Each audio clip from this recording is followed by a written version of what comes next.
Historical Sites Newcastle Edition.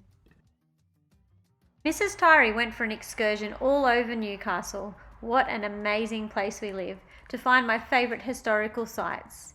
But for today, I am going to focus on two: Nobby's Lighthouse and the Bogey Hole.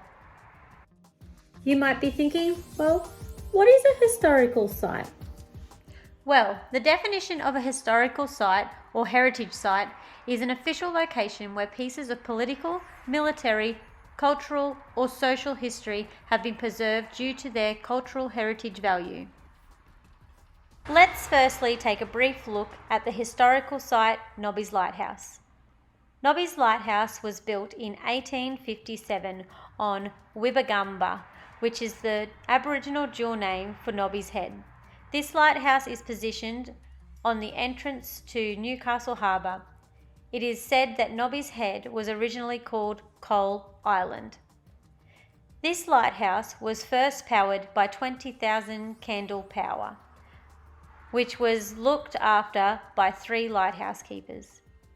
The lighthouse was changed to electric power in 1935. This site is now maintained by Port Authority of New South Wales. When we went on our excursion around Newcastle, I took my son. We went to see the Bogey Hole, which would be my favourite historical site in Newcastle. Here is what he has to say. Did you know what's it called again, Mum? The Bogey Hole. The Bogey Hole was created by, what are they called again? Convicts. They're basically prisoners or butlers. Slaves. Or slaves.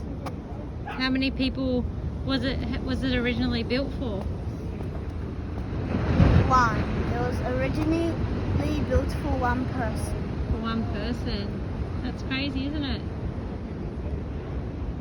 Yes, you heard correctly. Just like Saxon said, this glorious 200-year-old hidden gem down by a cliff face was handmade by convict labour in 1819 for Major James Morissette, who was the commandant of Newcastle at the time, for his personal use.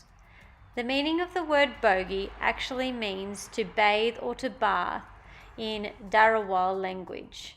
The Bogey Hole was originally much smaller, though in 1884 it was made bigger and open to the public. It is also unknown whether the swimming hole was actually a natural water hole used by Aboriginals prior to the convicts cutting it for Major Morissette.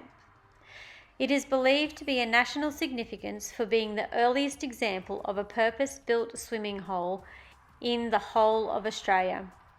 The Land and Property Management Authority of New South Wales are who are in charge of taking care of the Bogey Hole, to be sure it is maintained to the best we can for future generations to enjoy too. So there you have it, my 2 favourite local sites of historical significance in Newcastle. Your task in groups of 2 or 3 is to find and research other historical sites in Newcastle, asking yourselves, why is this historical site important in Newcastle's history?